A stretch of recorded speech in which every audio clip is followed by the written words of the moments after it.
এই দেখো চা মুড়ি খাওয়া শুরু করেছি। এই চাটা এখন নিয়ে এলাম। আগে ডিমের চপ আর মুড়ি খাওয়া হয়ে গেছে, এখন চাটা খাচ্ছি। ওটা শর্টসে যাবে, দেখে নেবে। ওটা শর্টসে পাঠাবো। এখন একটা গল্প বলবো। গল্পটা কি হলো, আমার ছোট নাতনি আর আমার নাতি ওরা দুইজনে একটা নিমন্ত্রণে গেছে, বার্থডে পার্টি না, বার্থডে পার্টিতে গেছে। এই উপলক্ষেই আমার একটা ছোটবেলার ঘটনা মনে পড়লো। সেই ঘটনা তোমার মাসিমার কাছে শোনো। দেখো নিমন্ত্রণ ছাড়াই সে কি করেছে। সত্যি তাই, ছোটবেলার কথাটা যখন মনে পড়ে না, মনে হয় সেই দিন আর ঘুরে আসবে না, যা চলে গেছে চলে গেছে একদম। ওদের ওই নিমন্ত্রণ খাওয়া দেখে আমার হঠাৎ মনে পড়ে গেল, দেখি চা যখন খাচ্ছি তাহলে একটু গল্প করেই নিই, তোমাদের সঙ্গে শেয়ার করে নিই। জানি না তোমাদের ভালো লাগবে আর কি লাগবে না, যাই হোক আমার বলা আমি বলি। তখন সেই সময়টাই ছিল অন্যরকম।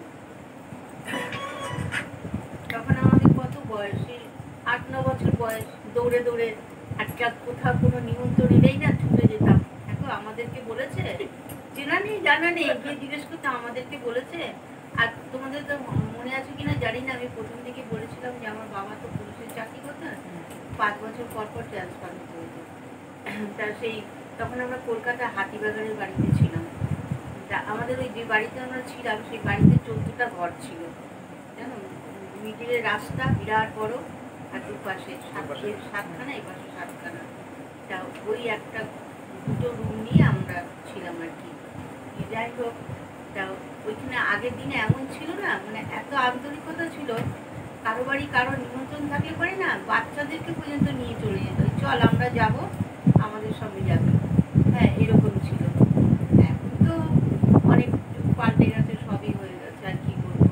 একবারই নিমন্ত্রণ করলে 14 বাড়ি বাচ্চা চলে। হ্যাঁ, ছোট বাচ্চা থাকলে নিয়ে যেত, চল আমাদের সঙ্গে যাবি। আর সত্যি আমরা দিব্যি পেট ভরে খেয়ে চলে আসতাম। তা এরকম ভাবেই আর কি।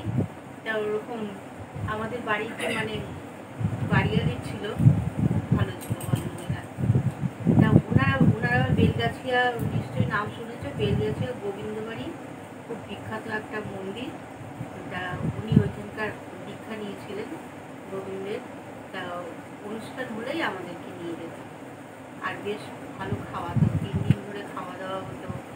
আর আমরা কি করতাম, অত তো তখন দিনক্ষণ বুঝতাম না। হ্যাঁ, 2 দিন 4 দিন বাদে বাদে বলতাম যে দিদা তোমার এই গোবিন্দ বাড়ি খাওয়া কবে আছে গো? আমাদের দূর পাগলি, এখন নাকি তারা পূর্ণিমাটা আসুক আগে তবে তো হবে। 3 দিন ধরে ওখানেই থাকতাম, জানো কি আনন্দ করে খাওয়া দাওয়া হতো। প্রথম দিন লুচি, ছোলার ডাল, মিষ্টি, দ্বিতীয় দিন তোমার সেই গোবিন্দভোগ চালের পোলাও, সব কিছু নিয়ে, ওখানে তার ননভেজ হবে না, সব ভেজ আর কি। তারপরে মিহিদানা, সীতাভোগ, দারুণ দারুণ খাবার হতো। ওই লোভে দৌড়ে যেতাম, জিজ্ঞেস করতাম 1 সপ্তাহ পর পরে। আর প্রতি পূর্ণিমাতেই উৎসব হতো। তা ওই রকম করে করে আমরা কাটিয়ে দিতাম। বেশিরভাগ বাড়িতে খেতামই না, জানো তো, খালি একটা না একটা কোথাও বিয়ে হোক, বইতে হোক, যাই হোক, সঙ্গে করে আমাদেরকে নিয়ে যেত। আর গিয়ে বলতাম যে কোথায় নিমন্ত্রণ নেই তোমাদের? বলে হ্যাঁ আছে, যাবি, রেডি হয়ে থাকবি, নিয়ে যাবো। তখন ওই সবই ছিলই না। কত সত্যি সেই দিনগুলো অন্যরকম ছিল, তাই বটে। একবার কি হয়েছে, একটা বিহারি বিয়েতে গিয়েছি, জানো।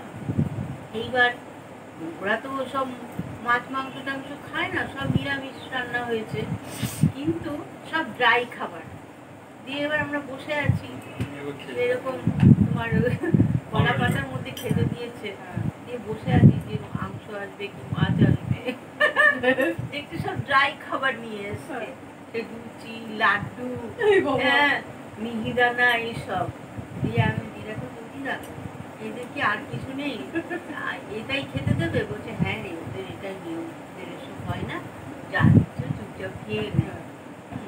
দিয়ে তো রাত্রিটা মন ভরছে না খেয়ে, হ্যাঁ ভালো লাগে নাকি এসব, তবু খাচ্ছি বসে, কি করব। তারপর কি করেছে, লাস্ট টাইমে যখন ওগুলো খাওয়া হয়ে গেছে তখন এরকম দই দিয়ে দিয়েছে, এক ভার করে সবার হাতে দই দিয়েছে। আর সেই সময় লাল দইও ছিল না, সাদা দই। যাই হোক, ওই দইটা খেতে খেতে বাড়িতে চলে এলাম। বেশি দূর তো না, হাঁটা রাস্তা, 5-7 মিনিটের রাস্তা। দই নিয়ে হাতে চলে এলাম, দিয়ে মা বলে কিরে ওখানে সম্পূর্ণ খেতে পারিস নি, এত খেয়েছিস? আর না মা সেরকম খাবার কিছু নেই, খালি লুচি লুচি দিয়েছে, বোঁদের লাড্ডু, হ্যাঁ এইসব, আর ঝুড়ি ভাজা, এসব কি বিয়ে বাড়িতে খাওয়ায় বলো তো? যা কি করবো, ওদের যা নিয়ম তাই তো দেবে। বলছে আমি আর কোনো বিয়ে বাড়িতে যাবো না, এসবগুলো খেতে কে যাবে? হ্যাঁ যদি ভালো মন্দ খাওয়াতো তাহলে নয় হতো। তখন সে বলতে নেই। ঠিক তার পরের দিনকেই আমাদের পাশের বাড়িতে, পাশের বাড়িগুলো বলবে পাশের ঘরে আর কি, বাচ্চাটার অন্নপ্রাশন ছিল। ওই ভদ্রমহিলা বলছে কি শোন, কাকিমা ডাকতাম, বলছি শোন এক কাজ করবি, আমার ছেলের তো অন্নপ্রাশন কালকে, নিমন্ত্রণ তো আমি বাড়িতে সবাইকেই করা হয়েছে, তুই দুদিন আমার এখানে থাকবি, আর তোর যা মনে না খেতে ইচ্ছা হয় বলবি, খাওয়াবো তোকে আমি, তুই খেতে এত ভালোবাসিস। আর সত্যি কথা বলতে কি জানো তো, আমি নিজের ঘরের থেকে না লোকের বাড়িতে খেতে ভালোবাসি না। চেহারাটা তো খুব সুন্দর ছিল। আর এখন সব উল্টে গেছে, এখন কেউ নিমন্ত্রণ করলে যেতে ইচ্ছে করে না, ঘরের খাবারই ভালো এরকম। আমি লোকের বাড়িতেই বেশি খেতাম। দিয়ে এবার কি হয়েছে, আমাদের ওই ঘরের মাঝখানে পার্টিশনটা ছিল তোমার, সেই মুলিবাসের বেড়া আছে, ওইটা দিয়ে করা থাকতো মিডিলে, বেশ চওড়া করে। এইবার আমার তো ওই যে অভ্যাস ছিল লোকের বাড়িতে গিয়ে খাবো, এবার বাবা যদি জানতে পারে তো খুব মারধর করবে। হ্যাঁ বাবা তো একদম পছন্দ করতো না। দিয়ে এত বদমাস ছিলাম, দরজার পেছনে দুদিন ধরে বসে বসে না ওই বেড়াটাকে কেটেছি গোল করে, গোল করে কেটে ওখানটা একটা পেপার চিটিয়ে রেখে দিয়েছি, ওইখানে যাতায়াত হবে, ওখানে যাতায়াত। কি অবস্থা! এবার দরজাটা খুলে দিলে তো আর দেখা যাচ্ছে না, আর দেখা গেল কোনো ব্যাপার নেই, দেখ মা বাবা বুঝতেই পারবে না যে পেপার লাগানো আছে, তারপর কি দিয়ে ওই রকম জানো ওই বেড়ার ফাঁক দিয়ে চলে যেতাম ওদের ঘরে।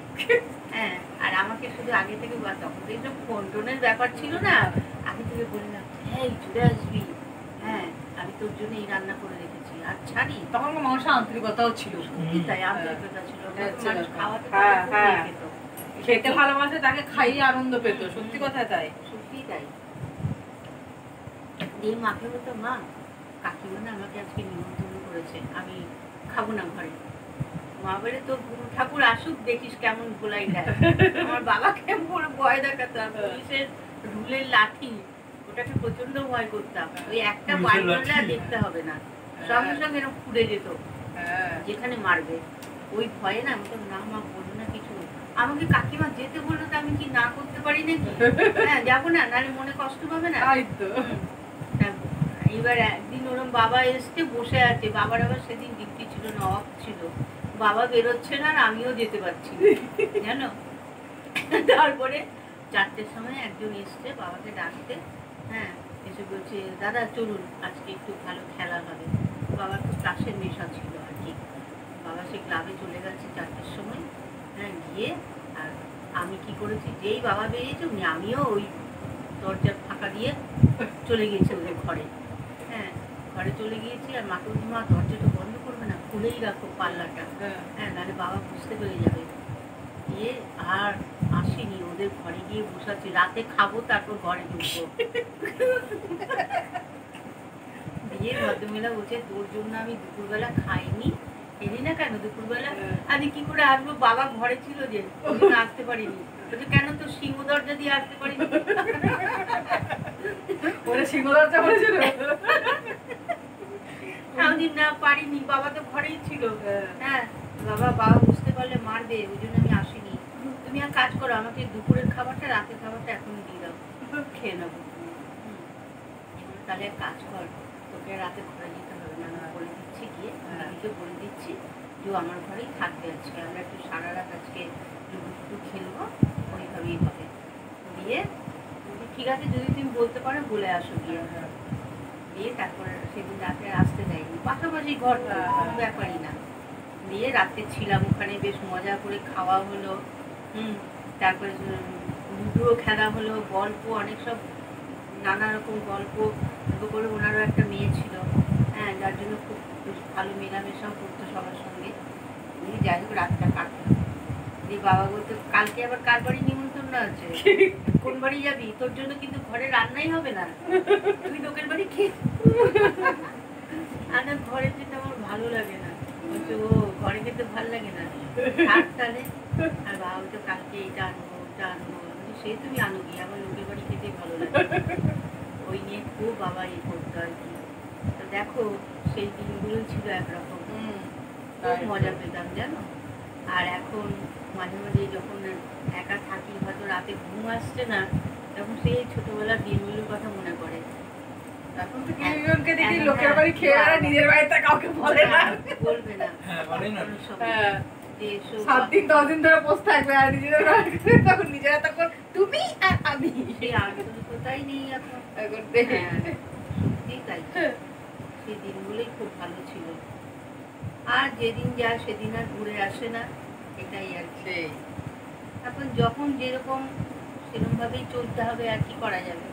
আর এখন বাচ্চারাও যেতে চায় না। হ্যাঁ, বাচ্চার গার্জিয়ানকে নিমন্ত্রণ করবে যে আপনার হ্যাঁ, ছেলে কিনা মেয়েকে পাঠিয়ে দিবেন আমাদের এই তবে নিমন্ত্রণ করে বাড়িতে এসে বলে যেতে হবে, তবে পাঠাবো। আগে তো এসব ছিল না। আগে এসব ছিল না। বললেই কিন্তু পার্টির সত্যি কথা তাই। আগে ওসব ছিলই না। আগে শুধু যাকে খাবে তাকে বলবে এই তুই আমাদের বাড়ি যাবি। আর আমাদের আমরা যে জায়গাটা ছিলাম ওরই অপোজিটে ছিল আবার তোমার এই কলকাতায় 3টে সিনেমা হল আছে না, মিনার, বিজলি আর ছবিঘর। ওই 3টে হলের মালিক ছিল ওই ভদ্রলোক বলাই বিশ্বাস। ওরা 3 ভাই ছিল। তা বিরাট বড় বিল্ডিং, 4তলা বিল্ডিং ওদের। হ্যাঁ, দিয়ে 3 ভাই একসঙ্গে থাকতো আর কি। তা ওদের বাড়িতে অন্নপূর্ণা পুজো হতো।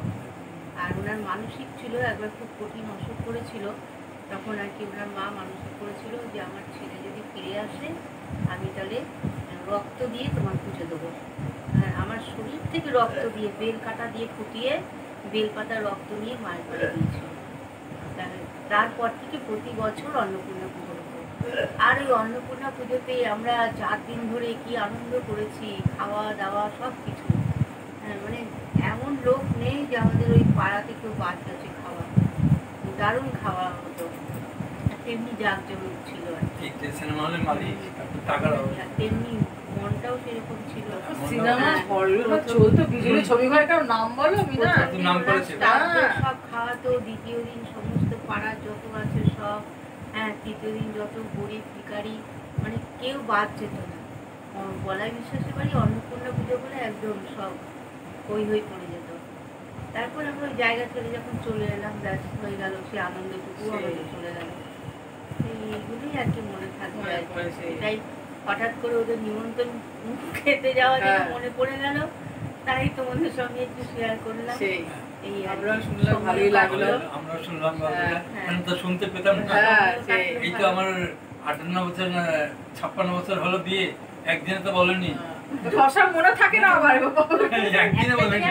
তোমাকে একা বলে অত আনন্দ পাওয়া যায় না। এই যে সবাইকার মধ্যে শেয়ার করে, হ্যাঁ, পরিবারের সবার সঙ্গে শেয়ার করে যে বললাম, এটাই একটা আলাদা আনন্দ। সেটাই। আর সবকিছু সময় বলে না, একদম সব সময়। সেটাই, সময় সবকিছু। ঠিক আছে, ভালোই হলো। তাহলে হ্যাঁ, আমি তোমাকে অ্যাপ্রিশিয়েট করলাম। হয়ে গেল তাহলে আজকের মতো। আজকে সন্ধ্যাটা ভালোই কাটলো। হ্যাঁ, গল্প গুজব আড্ডা। কালকে আবার আমার ঘর ফাঁকা হয়ে যাবে। হ্যাঁ, কালকে চলে যাবে। কি করবো, তো স্কুল খুলছে, হ্যাঁ, ব্যাস হয়ে গেল। থাকার। তারপরে নাতিরও কোচিং আছে। আবার দেখা যাক তাও কবে কি বললাম হয়। যে যদি সম্ভব আগামী মাসে রথ আছে, রথে ছুটি নেই, জানো তো, রথটা রবিবার পড়েছে। এবার দেখি কি হয়। দিনের জন্য এসে হ্যাঁ, ঘুরে সেটাই। মিলে ঘোরা আনন্দ করা আসলে এখানে এসে না 2-3 দিন না থাকলে না ঠিক পোষায় না, জানো তো। হ্যাঁ, ওটা হচ্ছে ব্যাপার। ওই ওই এসে করা খুব চাপ হয়ে যায়। হ্যাঁ, তাতে যদিও আমি কোথাও ওদেরকে নিয়ে বেরোতে পারি না, কিন্তু ওই ঘরে বসে যেটুকু ওটাই ওই ওই করা, এটা একটা কম কি বলো, এই যথেষ্ট। একসঙ্গে হয়ে এটাই। আর ছেলেকে তো পাওয়াই যায় না, হ্যাঁ, ও ও তো কাজ ভীষণ নিয়ে কাজে ব্যস্ত। ব্যস্ত, ভীষণ কাজে ব্যস্ত। হ্যাঁ, নিয়ে এসে নামিয়ে দিয়ে চলবে। হ্যাঁ, যাই হোক, এসছে এটাই ভালো লাগলো। আমি তো ভাবতে পারিনি যে ও এখন আসবে। হ্যাঁ, আমি শোনো ছুটি পড়লো বলেই তো আমি এলাম। ওর কোচিংটাও বন্ধ আছে। হঠাৎ হয়ে আরে, হ্যাঁ, সেই জন্য চল তাহলে ঘুরে আসি বলে, হ্যাঁ চলো তাহলে। হঠাৎ করে আর যেদিকে সেদিকে ঝড় বৃষ্টি স্টার্ট হয়ে গেল, হ্যাঁ। ওয়েদারটা ভালোই বেশ হলো। ঠান্ডা করে দিছিল, সেটাই। আবার ঠান্ডাটা নিয়েই চলে যাচ্ছে। হ্যাঁ। আজকে অসম্ভব গরম। আজকে বেশ গরম লাগছে। গরম আছে, হ্যাঁ। আর সকালেই চলে যেতে হবে। চলো তাহলে পড়ালেখা করতে গে। টাটা। সবাই ভালো গুড নাইট, থেকো, সুস্থ তোমাদেরকে থেকো। সবাইকে হ্যাঁ। গুড নাইট জানাচ্ছি, ভালো থেকো। তাহলে